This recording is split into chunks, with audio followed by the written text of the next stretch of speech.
Morning students. Good morning teacher. Good morning. ഇനി ഞാൻ നമ്മുടെ ബുക്കിലുള്ള കുറച്ച് ക്വസ്റ്റ്യൻസ് ചോദിക്കാട്ടോ. ആരാ ആൻസർ പറയണമെന്ന് നോക്കട്ടെ. അതിന് ടീച്ചർ പഠിച്ചുതരാൻ പറഞ്ഞില്ലല്ലോ. അത് കൊള്ളാലോ പാറു. പഠിച്ചുതരാൻ പറഞ്ഞാലും നിങ്ങൾ പഠിച്ചാലേ പഠിച്ചൂലേ. അതല്ല ടീച്ചർ ക്വസ്റ്റ്യൻ ചോദിക്കാന്ന് പറഞ്ഞില്ലല്ലോ, അതാ പറഞ്ഞേ. ഇനി മുതൽ അങ്ങനെയാണ്, ക്വസ്റ്റ്യൻ ചോദിക്കുന്നൊന്നും പറയില്ല, അല്ലേലും ചോദിക്കും. ചിലപ്പോൾ ഞാൻ എനിക്ക് തോന്നുമ്പോൾ എക്സാം വിടും. ശരി ടീച്ചർ, അപ്പൊ നമുക്ക് തുടങ്ങല്ലേ? Okay teacher.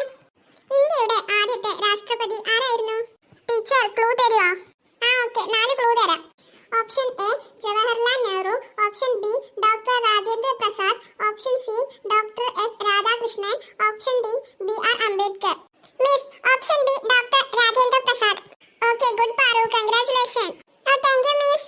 Okay, next question. India സ്വാതന്ത്ര്യം നേടിയത് ഏത് വർഷമാണ്? Option A 1946, option B 1944, option C 1947, option D 1948. Miss, option C 1947. Okay, good Paru. Next question. ഇന്ത്യയിലെ രാഷ്ട്രപിതാവ് എന്നറിയപ്പെടുന്നത് ആരാണ്? Option A Subhash Chandrabose, option B Mahatma Gandhi, option C Sardar Patel, option D Bhagat Singh. Option B Mahatma Gandhi. Okay, ശരിയായ ഉത്തരമാണ് ശിവ. Next question. ഇന്ത്യയിലെ ആദ്യത്തെ വനിതാ പ്രധാനമന്ത്രി ആരായിരുന്നു? Option A Sonia Gandhi, option B Sarojini Naidu, option C Pratibha Patil, option D Indira Gandhi. Option D Indira Gandhi. ഷടാ, എനിക്കൊന്നും പറയാൻ കിട്ടണില്ലല്ലോ. ഈ പാറുവിനാണെങ്കിലോ ഫുൾ അറിയാലോ. ശനാ, നാണം കെട്ട്. അടുത്തിന് ഞാൻ എന്തായാലും ആൻസർ പറയും. Next question. ഇന്ത്യയുടെ ഇപ്പോഴത്തെ രാഷ്ട്രപതി ആരാണ്? Option A Ramnath Kovind, option B Pratibha Patil, option C Draupadi Murmu, option D APJ Abdul Kalam. Option D APJ Abdul Kalam. ഷടാ, ഈ പാറുവിനെ കൊണ്ട്. Next question. ഇന്ത്യയിലെ പരമോന്നത കോടതി ഏതാണ്? ഓപ്ഷൻ എ ഹൈക്കോടതി, ഓപ്ഷൻ ബി ജില്ലാ കോടതി, ഓപ്ഷൻ സി സുപ്രീം കോടതി, option D Lok Adalat. Option C supreme കോടതി. കറക്റ്റായ ആൻസർ ആണ് Tabu. Very good.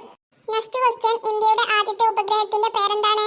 Option A Aryabhata, option B Bhaskaran, option C Rohini, option D INSAT 1A. Option A Aryabhata. Okay, good Paru. Next question. ഇന്ത്യയുടെ കറൻസി ഏതാണ്? Option A dinar, option B രൂപ, option C dollar, option D peso. Option B രൂപ. അതിപ്പോ എല്ലാവർക്കും അറിയാലോ ശിവ. നാണം കെട്ട്. Next question. വിസ്തീർണം അനുസരിച്ച് ഇന്ത്യയിലെ ഏറ്റവും വലിയ സംസ്ഥാനം ഏതാണ്? Option A Rajasthan, option B Madhya Pradesh, option C Uttar Pradesh, option D Maharashtra. Option A Rajasthan. Okay, good Vishnu. ഇനി അടുത്ത ചോദിക്കുന്നത് പൊതുവിജ്ഞാന ക്വിസാട്ടോ. Okay miss. ലോകത്തിലെ ഏറ്റവും മധുരമുള്ള പഴം ഏതാണ്? മാങ്ങയാണോ miss? Yes, correct answer. Next question. ഭൂമിയിൽ ഏറ്റവും കൂടുതൽ കാണപ്പെടുന്ന ജീവി ഏതാണ്? ഓപ്ഷൻസ് ഉണ്ടോ മിസ്? പറയാ. ഓപ്ഷൻ എ ഉറുമ്പ്, ഓപ്ഷൻ ബി കൊതുക്, ഓപ്ഷൻ സി ഈച്ച, ഓപ്ഷൻ ഡി വണ്ട്. ഓപ്ഷൻ എ ഉറുമ്പ്. Okay, good. Next question. ലോകത്തിൽ ഏറ്റവും കൂടുതൽ ഉപയോഗിക്കുന്ന പഴം ഏതാണ്? ഓപ്ഷൻ എ മുന്തിരി, ഓപ്ഷൻ ബി വാഴപ്പഴം, ഓപ്ഷൻ സി മാങ്ങ, option D apple. Option B വാഴപ്പഴം. Okay, good. Next question. കണ്ണിൽ 30,000 ലെൻസ് ഉള്ള ജീവി ഏതാണ്? ഓപ്ഷൻ എ കൊതുക്, ഓപ്ഷൻ ബി തേനീച്ച, ഓപ്ഷൻ സി തുമ്പി, ഓപ്ഷൻ ഡി വണ്ട്. ആൻസർ തുമ്പി മിസ്. കറക്റ്റ് ആണല്ലോ അമിന. ഗുഡ്. Next question. ലോകത്തെ ഏറ്റവും കൂടുതൽ വിൽക്കുന്ന സുഗന്ധദ്രവ്യം? ഓപ്ഷൻ എ കുരുമുളക്, ഓപ്ഷൻ ബി കുങ്കുമം, ഓപ്ഷൻ സി ഗ്രാമ്പു, ഓപ്ഷൻ ഡി ഏലം. ഓപ്ഷൻ എ കുരുമുളക്. ഓക്കെ, കറക്റ്റായ ആൻസർ ആണ് കേട്ടോ. Next question. ലോകത്തിലെ ഏറ്റവും വലിയ ശബ്ദമുണ്ടാക്കുന്ന ജീവി? ഓപ്ഷൻ എ ആന, ഓപ്ഷൻ ബി തിമിംഗലം, ഓപ്ഷൻ സി സിംഹം, ഓപ്ഷൻ ഡി കടുവ. ഓപ്ഷൻ ബി തിമിംഗലം. Okay, good. Next question. ജീവിതകാലം മുഴുവൻ വളരുന്ന മൃഗം? Option A kangaroo, option B ആമ, ഓപ്ഷൻ സി മുതല, option D giraffe. Option A kangaroo. Okay, good. അപ്പൊ ഇന്ന് ഇത്രയും ആയിട്ടോ. ഇതിൽ കൂടുതൽ ആൻസർ പറഞ്ഞിരിക്കുന്നത് പാറു ആണല്ലോ. പാറു, നീ നല്ലോണം പഠിച്ചിക്കണല്ലോ. Yes miss. നിങ്ങൾക്ക് അടുത്ത ക്ലാസ്സിൽ ഒരു സമ്മാനം ഉണ്ട് കേട്ടോ പാറു. Okay teacher. ഞാൻ ചോദിച്ച എല്ലാ ക്വസ്റ്റ്യനിലും ഏറ്റവും കുറവ് ആൻസർ പറഞ്ഞിരിക്കണേ ലച്ചു ആണല്ലോ. എന്ത് പറ്റി ലച്ചു? എന്താ നീ ഒന്നും പഠിച്ചില്ലേ? അത് പിന്നെ മിസ് ഒന്നും പറയാൻ കിട്ടണില്ല. അതെന്തൊന്നും കിട്ടാത്ത പഠിക്കാനിട്ടല്ലേ? അല്ല മിസ്, പഠിച്ചിക്കണു പക്ഷെ കിട്ടണില്ല. ഓക്കെ, അടുത്ത ക്ലാസ്സിൽ പഠിച്ചിട്ട് വാ. Okay miss. ബാക്കിയുള്ളവരൊക്കെ കുറച്ചൊക്കെ ആൻസർ പറഞ്ഞില്ലേ? Yes miss. അപ്പൊ എല്ലാവർക്കും കൺഗ്രാറ്റുലേഷൻസ്. ചേടാ, എനിക്ക് മാത്രം കൺഗ്രാറ്റുലേഷൻ അല്ല. കഴിഞ്ഞ ക്ലാസ്സിൽ ഞാൻ എക്സാം എടുത്തില്ലേ, എന്റെ പേപ്പർ ഓഫീസ് റൂമിൽ വെച്ച് മറന്നു. അന്ന് പോയിട്ട് എടുത്തു വന്നേ ലച്ചു. Okay miss. ഇതാ മിസ് പേപ്പർ.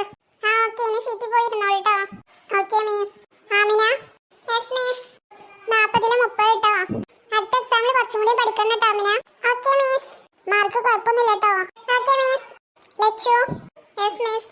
ഇങ്ങോട്ട് വാ. 40-ൽ 10. എന്താ ലച്ചു ഇത്? പച്ച പുറകോട്ട് പോയിക്കണല്ലോ. അത് പിന്നെ മിസ് എന്ത് പിന്നെന്ന് ഒന്ന് പഠിക്കാനിട്ടാണ്. അല്ലെങ്കിൽ നിനക്ക് ആദ്യമൊക്കെ നല്ല മാർക്ക് ഉണ്ടായിരുന്നല്ലോ. ഇപ്പൊ എന്താ മാർക്ക് പറഞ്ഞേ? പോയി സീറ്റിലിരിക്കാനൊന്നും പറയുന്നില്ല. Paru yes miss. 40 good girl. Thank you miss. Hi Paru, നിനക്ക് 40 ഒക്കെ ഉണ്ടല്ലേ? ആ ഉണ്ടടി. കൺഗ്രാറ്റുലേഷൻ പാറു. താങ്ക്സ് ഡി. Abu yes miss. 4 മാർക്ക്. എന്താ അബു ഇത്? നീ എന്താ എക്സാമിനൊന്നും പഠിച്ചില്ലേ? കുറച്ചുള്ള പഠിച്ചിന് മിസ്. അത് നന്നായി. എന്നെ കൊണ്ടുപോയത്. വിഷ്ണു നീ എന്താ എക്സാമിന് വരായിരുന്നു? അത് പിന്നെ മിസ് എനിക്ക് പനിയായിരുന്നു. ഇനി അടുത്ത ക്ലാസ്സിൽ എക്സാം ഉണ്ടാകുമ്പോൾ ലീവാക്കാൻ നിൽക്കരുത് കേട്ടോ. Okay miss. എന്റെ മാത്രം കിട്ടിയില്ലല്ലോ. Shiva yes miss. അല്ല എന്തിനാ അങ്ങോട്ട് പോന്നെ? ഒന്നിനല്ല മിസ്. എന്താ ശിവ ഇത്? നിനക്ക് ഫുൾ മാർക്കാണല്ലോ. ആഹാ എനിക്ക് ഫുൾ മാർക്ക് കിട്ടി. എത്ര ടീച്ചറെ? 40 വലിയൊരു കോഴിമുട്ടുണ്ട്. എന്താ എന്തൊന്നും പഠിക്കാറുണ്ട്? ടൈം കിട്ടിയില്ല ടീച്ചർ. എന്ത് ടൈം കിട്ടിയില്ലെന്നായി പറയുന്നത്? 1 മണിക്കൂറായിരുന്നു ഞങ്ങൾക്ക് എക്സാം എഴുതാൻ വേണ്ടിയിട്ട് ക്ലാസ് ഒന്നും എടുക്കായിരുന്നു. എന്നിട്ട് ഞങ്ങൾക്ക് ടൈം കിട്ടിയില്ല. ഒരു 10 മാർക്കിന് നമുക്ക് എഴുതാൻ ടൈം കിട്ടിയില്ലേ? അത് പിന്നെ എന്താ അത് പിന്നെ ഈ പറയുന്നത്? ഞാനൊരു വടി എടുത്തിട്ട് തച്ചാണ്ടല്ലോ. Sorry miss. അടുത്ത എക്സാമിന് ഞാൻ ഫുൾ എഴുതിക്കൊണ്ട്. ഇതന്നെ ചെറിയ ക്വസ്റ്റ്യൻസ് തന്നിക്കണം. എന്നിട്ട് ഇതുപോലെ നമുക്ക് എഴുതാൻ വെക്കാൻ ടഫില്ല ക്വസ്റ്റ്യൻസിന് ആൻസർ എഴുതുന്ന ഈ പറയുന്നത്. ആ എഴുതിക്കോളാം മിസ്. പഠിച്ചാൽ നിനക്കൊള്ളാം, എനിക്കെന്താ കാര്യമല്ലോ. അവിടെ പോയിരിക്കും. എന്താ ലക്ഷ്യം? നിനക്കൊന്ന് പഠിച്ചൂടെ? പറയുന്ന ആൾ ഫുൾ പഠിച്ചിക്കണല്ലോ. എന്നാലും എന്നെക്കാളും മാർക്കില്ലേ? പറയുന്ന കേട്ടാ തോന്നുന്നു നമുക്ക് 40 അത്രയൊന്നുമില്ലല്ലോ. തല്ലൂടാതെ പോയിരിക്കും സീറ്റില്. Okay miss. എല്ലാവരും എക്സാം പേപ്പർ എടുത്തുവെച്ചാണ്. എടുത്തുവെച്ചു മിസ്. ഇനി അമ്മയ്ക്ക് നമ്മളെ എക്സാമിന്റെ ഇതും ക്വസ്റ്റ്യൻ ചോദിക്കേണ്ട ഒരു ഹാങ് ഓവർ മാറാൻ വേണ്ടിയിട്ട് നമുക്കൊരു പാട്ട് പാടാട്ടോ. ആരതിന് നല്ല പാട്ട് പാടുക? അബു പാടും മിസ്. എന്നാ അബു ഒരു പാട്ട് പാടിക്കേ. അത് വേണോ? ആ വേണം, പാട്. കാണാനുള്ളിലുള്ള ഭയമോ കാണാനേറെയുള്ള രസമോ ഒന്നായി വന്നിരുന്ന വെറുതെ പടവിൻ. കാണാനുള്ളിലുള്ള ഭയമോ കാണാനേറെയുള്ള രസമോ ഒന്നായി വന്നിരുന്ന വെറുതെ കാത്തിരിപ്പോ വിങ്ങലല്ലേ കാലമെന്നോ മൗനമല്ലേ മൗനം തീരില്ലേ അനുരാഗ വിലോചനായി അതിലേറെ മോഹിതനായി പടിമേലെ നിൽക്കും ചന്ദ്രനോ തിടുക്കം പല നാളായി താഴെ ഇറങ്ങാൻ തിടുക്കം. ഇനി ഞാൻ പാടാം. കണ്ണോട് കണ്ടപ്പോൾ കണ്ടെത്തിനാൻ 1000 താരങ്ങൾ പൂത്തുവെന്ന് പിന്നെയും പിന്നെയും കണ്ട നേരം പുഞ്ചിരി പൂത്തുലഞ്ഞു. കാണാതെ വയ്യെന്ന തോന്നലായി കണ്ടിട്ടും കണ്ടിട്ടും പോരാതായി തൊട്ടപ്പോൾ ആത്മാവിൽ തേനിറഞ്ഞു പൂ പോലെ നീ വിരിഞ്ഞു. ഉള്ളിലൊരിച്ചൊരു മോഹമെല്ലാം കള്ളത്താരങ്ങൾ തുള്ളികളായി കണ്ട നേരം കൊണ്ടലായി കൊണ്ടലിൽ മിന്നലായി മിന്നൽ വള കയ്യിലിട്ട പെണ്ണഴകെ എത്തിതൊള എത്തുകില്ലേ മാറിവില്ലാണു നീ. ഇനി ഞാൻ കാത്തു കാത്തു കാത്തു നിന്നു നോക്കി നോക്കി നോക്കി നിന്നു മന്ദാരപ്പൂ വിരിയണതെങ്ങനാണെന്ന മന്ദാരപ്പൂ വിരിയണതെപ്പോഴാണെന്ന കാത്തു കാത്തു